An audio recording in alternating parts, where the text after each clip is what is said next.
Chapter 7, Long-Term Assets. Long-term assets can be broken into two categories, tangible assets and intangible assets.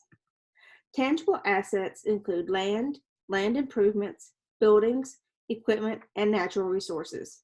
These assets have physical substance. You can touch them, you can hold them if it's equipment, things like that. Intangible assets include patents, trademarks, copyrights, franchises, and goodwill, and we'll define what goodwill is later on. We distinguish these assets from property, plant, and equipment by their lack of physical substance. The evidence of their existence often is based on a legal contract. Long-term assets often represent a significant portion of the total assets of a company. Here, you'll see the balance sheet, the asset portion of the balance sheet of Darden Restaurants. Darden Restaurants, in case you're not aware, is Olive Garden, Longhorn, and Bahama Breeze. Those are the three restaurants that fall under the Darden Restaurant name. If you notice, current assets are $799,800, which represents approximately 14.5% of the total assets of $5.5 million. The property, plant, and equipment and intangible asset categories make up 85.5% of the total. So you'll see that property, plant, and equipment and intangible assets are a very significant portion of this balance sheet. To properly report both tangible and intangible assets, we need to address a variety of issues, including which amounts to include in their initial cost, how to expense their costs while we use them, and how to record their sale or disposal at the end of their useful life. So part A of this chapter is acquisitions. The first issue to consider in accounting for long-term assets is how to record their costs at the time of acquisition. Property, plant, and equipment is the first category within the tangible assets.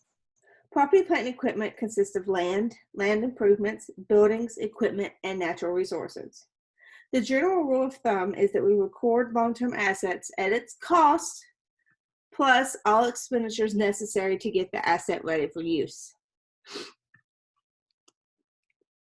Thus, the initial cost of a long-term asset might be more than just its purchase price. It also includes any additional amounts the company used to bring the asset to its desired condition and location. We use the term capitalize to describe recording an expenditure as an asset. After initially being recorded as an asset, most capitalized expenditures are expensed over the asset as it is used in company operations. Land. Land includes the cost of the land and all expenditures necessary to get the land ready for its intended use. Costs for land include items such as real estate commissions and fees that are paid on the purchase, back property taxes or other obligations, clearing, filling, and leveling the land, and cash received from selling salvage building reduces the cost of the land. So for example, if Olive Garden purchases a land that has an existing building on it for $500,000, the company plans to move the existing building and construct a new restaurant on the site. In addition to this purchase price, they also paid $30,000 to the real estate agent in commissions, $6,000 of back taxes. They paid a total of $8,000 in property taxes, but only $6,000 are back taxes. The other $2,000 are current year taxes. Shortly after closing, the company pays a contractor $50,000 to remove the old building, and then they were able to sell the salvaged material from the existing building for $5,000. Lastly, they pay $6,000 to level the land. Using the guidance, cost plus all necessary expenditures to get the asset ready for use, Olive Garden should record the asset at $590,000. The initial purchase price plus commissions, back property taxes only, not current property taxes, back taxes, title insurance, the cost of removing the building, and the cost of leveling the land. Then from that, they need to subtract the amount of cash that they received for the salvaged materials from the building. Land improvements. Land improvements are amounts spent to improve the land. Examples include parking lots, sidewalks, driveways, landscaping, lighting systems, fences, and sprinklers. Land improvements have limited useful lives and are recorded separately from the land account. Land account is what we just previously discussed. Land improvements are these improvements made to the land that eventually wear out, such as parking lots have to be repaved. Buildings. Buildings are the actual physical structures on a property. Administrative offices, retail stores, storage warehouses, etc. Cost of getting a building ready for use include items such as realtor commissions and legal fees and remodeling costs. So those are added to the purchase price to come up with the acquisition cost of a building. Unique accounting issues arise when the firm constructs a building rather than purchasing it. Of course, the cost of construction includes architect fees, material costs, and construction labor. But new building construction also likely includes costs such as manager supervision and interest costs during the construction, and those are capitalized. Equipment. Equipment is machinery used in manufacturing, computers and other office equipment, vehicles, furniture, fixtures. Pretty much if it doesn't fall into buildings, land improvement, then it is considered equipment. It's a very broad category. The cost of equipment might include any sales tax paid, shipping to the purchaser, you, assembly of the equipment, and any other costs used to get it ready for use. Recurring costs such as annual property insurance and annual property taxes are expensed. Again, if you had to pay back property taxes or you paid shipping insurance, then that would be cost of equipment. But recurring costs are expensed. So ask yourself, is this a cost of acquiring the asset and getting it ready for use? Or is it a recurring cost that benefits the company in the current period? And the answer to that will tell you whether you need to capitalize or expense the cost. So here's an equipment example. Olive Garden purchases new restaurant equipment for $82,000 plus $6,500 in sales tax. It pays the freight company $800 to transport the equipment and $200 in shipping insurance. They then pay $1,600 for 1 year of liability insurance in advance. They also pay for installation at $1,500. This example shows that the total cost of equipment should be recorded at $91,000.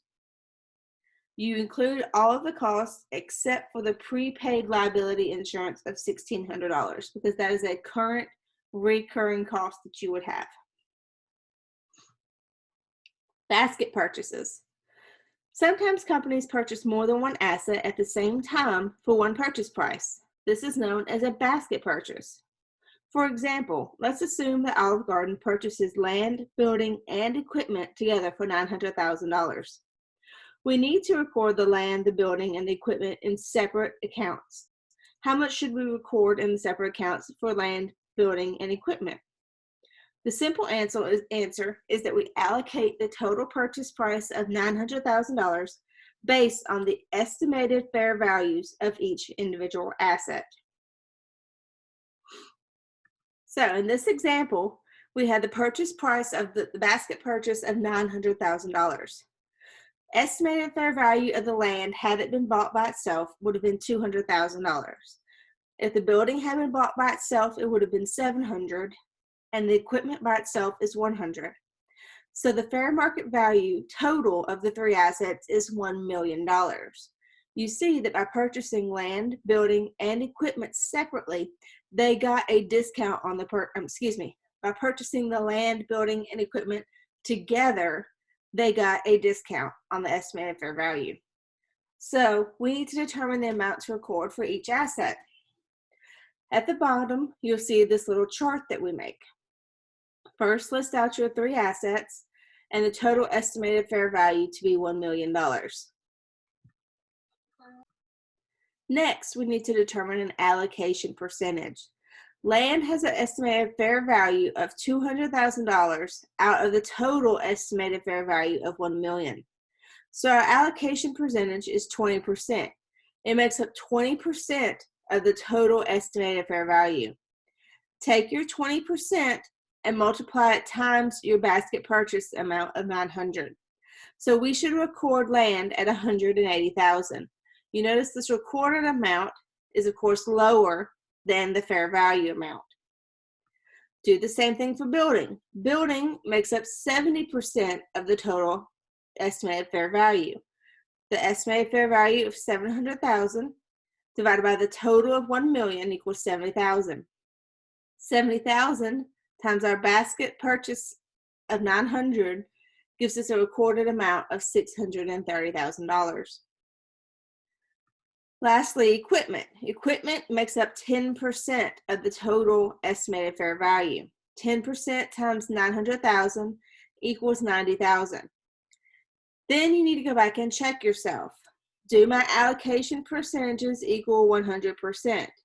Yes. Does my recorded amounts equal the total amount that I paid for the basket purchase? Yes.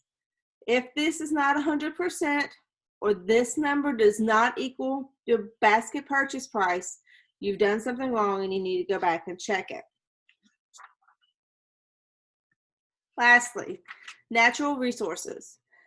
Many companies depend heavily on natural resources such as oil, natural gas, timber, and even salt. They are distinguished from other assets that we've discussed in the fact that they are physically used up or depleted. They are also recorded at cost, plus all other costs necessary to get the natural resource ready for its intended use.